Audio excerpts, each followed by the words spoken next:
Hey everybody, welcome back to All Fiction is Fantasy. I hope you're doing well, and if you're not, I hope you are soon.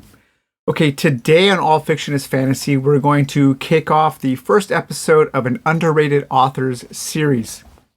Determining who is an underrated author is not a scientific endeavor. What I am doing when I present an author in this series is kind of looking at YouTube and just seeing how many videos there are about this author, about this author's work, or perhaps videos featuring the author themselves giving readings or talks and that kind of thing. So today's author is J.M. McDermott. And from what I can tell from today, I looked up all of his books on YouTube and searched his name. I could only find one review of a J.M. McDermott book, and that is kind of mind-blowing to me because of how great of an author this guy is. For many years, he was my favorite author. I absolutely love J.M. McDermott. He kind of came out of nowhere and made a small little stir and then just kind of went underground again. Every once in a while, he does publish something new. He just had a book come out this year in 2022. I have not purchased that yet because I just found out today that it came out doing a search for his name online. So I will definitely be picking that up. But I wanted to talk a little bit about the books that I have of his that I have read. I have a few that I have not read because I like to keep some books unread to kind of like space them out throughout my life so I have something to look forward to from my favorite authors. And just talk about him a little bit and why I think he should be more read. So his first book that was published is called Last Dragon. And this was actually one of the first books published under a imprint that Wizards of the Coast started in the mid-2000s, around 2007. And that was called Discoveries. And I think what they were doing is, I want to say that they were trying to maybe do a new kind of Ballantine adult fantasy series. Because the books that they were choosing were very mature. They were completely different than the kind of fantasy that Wizards of the Coast was publishing. Very different from Dungeons and Dragons, very different from Forgotten Realms, and even very different from the other fantasy that was being published. This is a very mature work. It is a work of literary fantasy. This is the only work of fantasy that I know of that gets close to the kind of poetic lyricism of somebody like Lord Dunsany. I would put Last Dermot up against anything that Lord Dunsany wrote, and Lord Dunsany is one of my favorite authors. So that tells you how good J.M. McDermott is. This book came out in 2008. It came out just a few months after Patrick Rothfuss's In the Name of the Wind. And I just remember everybody I bought these two books on the same day at Powell's bookstore in Portland, Oregon. And I remember everybody falling over themselves, praising In the Name of the Wind. And I read it and I was just like, it's okay. I hated Quoth, the main character, just terrible character. I could not stand him. He could seemingly do everything perfectly. I did like how Rothfuss described music, because I'm a musician, and the passages where he describes music I thought were very, very good. He's a good writer. I did not like that book at all. And then I read this and I was kind of like, guys, we have the next Lord Dunsany over here writing fiction, and nobody is reading this book. I want to read the opening page here just to give you an idea of the kind of work this is. He says, "My fingers are like spiders drifting over memories in my webbed brain. The husks of the dead gaze up at me, and my teeth sink in and I speak their ghosts. But it's all mixed up in my head.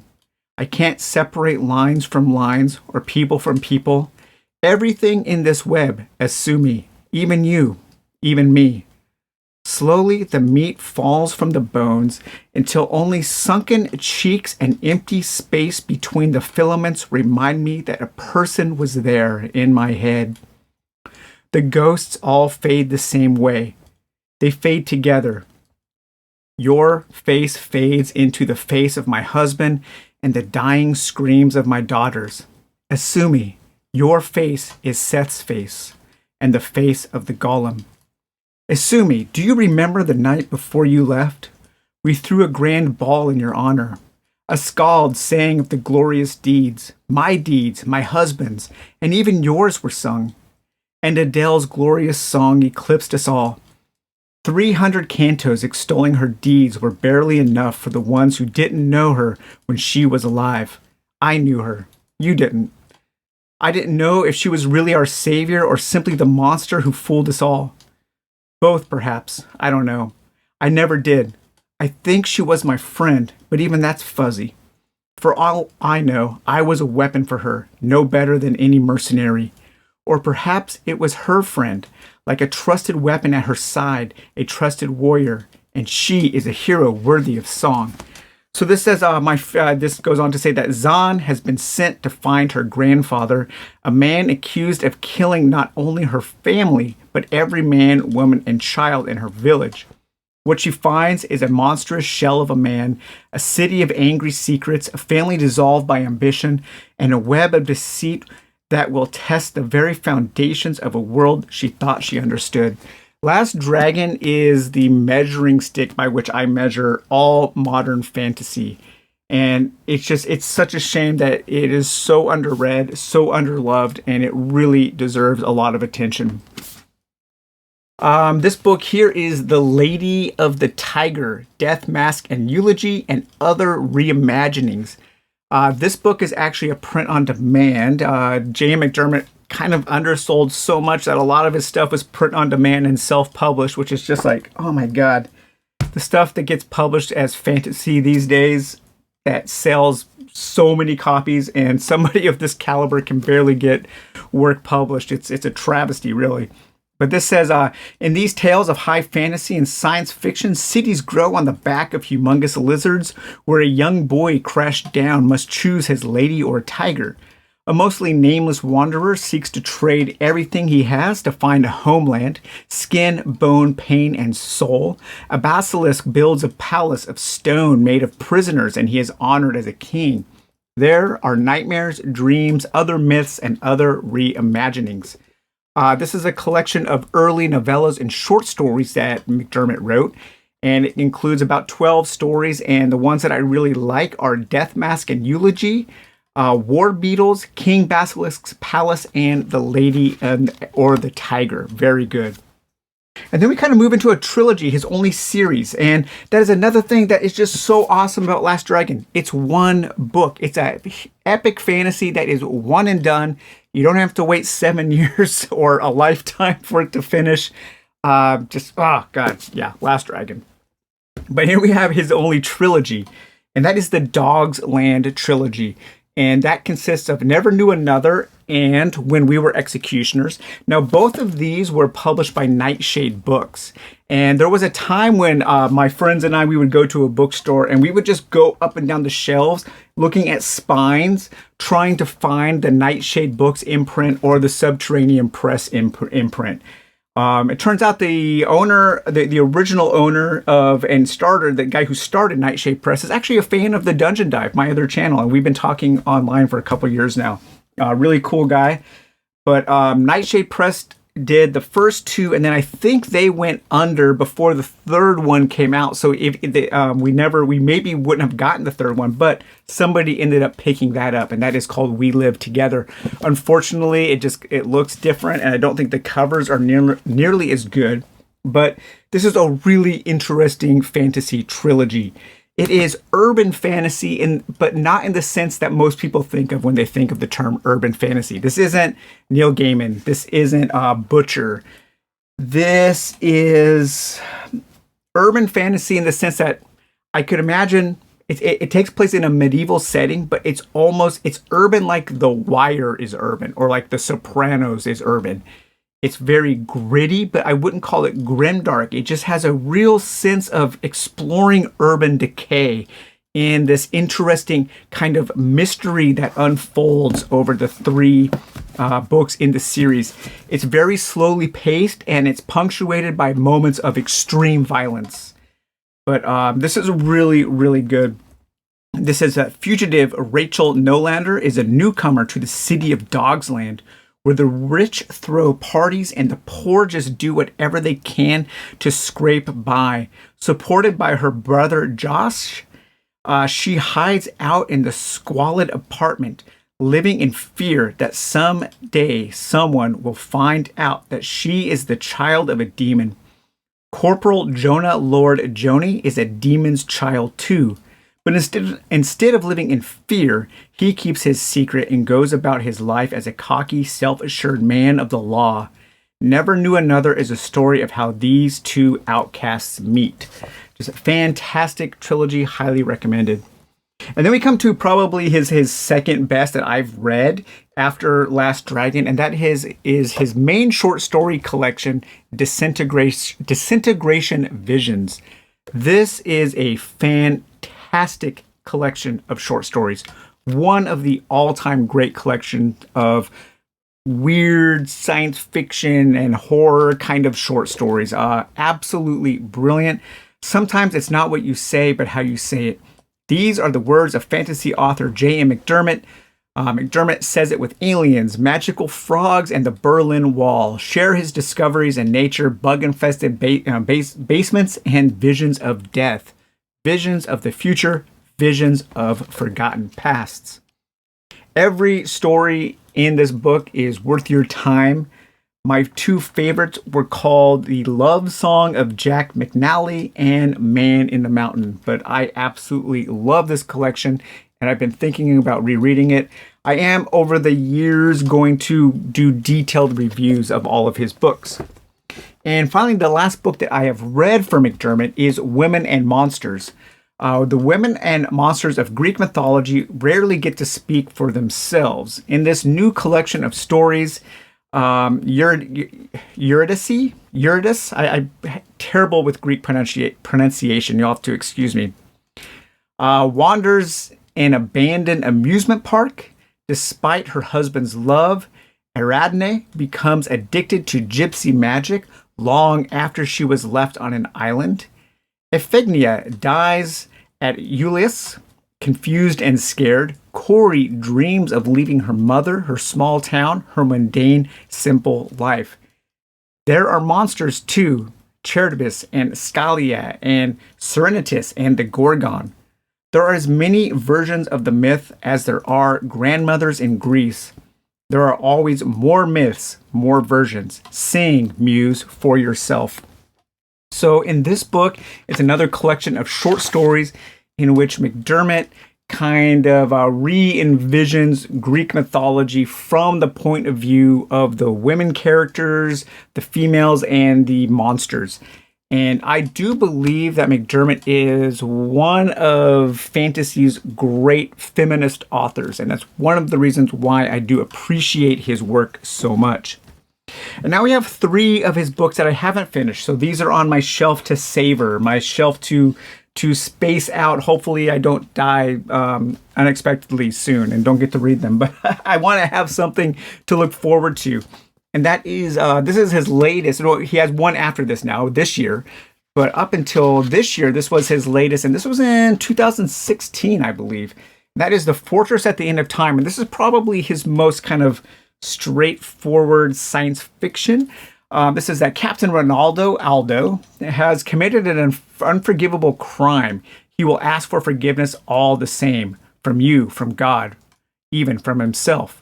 Connected by Ansible, humanity has spread across galaxies and fought a war against an enemy that remains a mystery.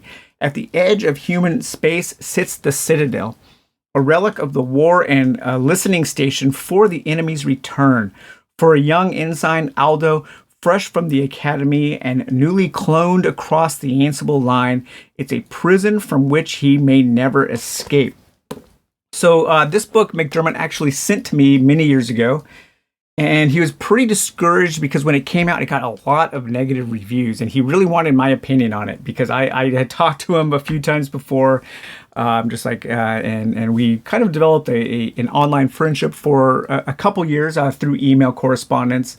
And he was like, "Is this book really bad?" He was really curious in my opinion, and I never read it. I feel like I let him down, but I need to read that.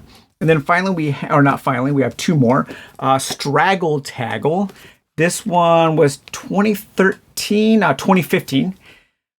This is the Clockwork Kingdom of Saxonia engineered itself into a machine of the law, refashioning even its citizens' bodies into cogs and pistons. Before the Cherugians and in the engineers splice his brain inside the crown, Prince Hollowknot escapes into the kingdom's phlogiston soul, where he sees all possible futures. In one, Princess Sapsarrow can break the law with contradiction and shatter the kingdom. But saving the world from the machine comes at a high price. Her love, her family, and her physical body will all be destroyed. This one sounds a little bit like steampunky, maybe something closer to early Jeff Vandermeer, or maybe even early Michael Sisko. So McDermott kind of came up with that new weird group of authors, but he was working more in the veins of traditional fantasy and science fiction. And then finally we have Maze here. And Maze came, was it 2012, I believe? 2013. And the Library Journal says that McDermott belongs in libraries where literary fantasy in the tradition of Gene Wolfe, A.A. Atanasio, and Gabriel Garcia Marquez is popular. And yeah, I would shelf him in that shelf, definitely. From every corner of time and space, sometimes people go missing without a trace. They never come back. Get lost in the long stone halls of the maze with the ones that find each other. From tribes, scrape out a life from rocks and sand. They form tribes, scrape out a life of rocks and sand. Their stories interweave. Maya Station is a scientist ripped from stasis, but she has no tools to test the way things are. Instead, she raises her daughter as best she can and survives. Wang Jin once had his head dipped in water, and a genie in the water entered his eye. He sees the future exactly as it was supposed to be if he hadn't seen the light, but it does him no good in the life he has. In a world much like our own, Joseph comes home from a 10-year high school reunion and encounters a light in the darkness. The light speaks. "My name is Jenny. Put me in your lung. Breathe deep." Again, that definitely sounds like kind of like a work of new weird. But yeah, J.M. McDermott. People have got to be reading this guy. It's I don't get it, man. Really, I don't. Last Dragon. Pick up Last Dragon if you like literary fantasy, if you like A.A. Atanasio, if you like Gene Wolfe. I'm not the biggest fan of Gene Wolfe. I think some of his stuff, I really like his ideas. I like his bravery. I like how he pushes the limits of fantasy.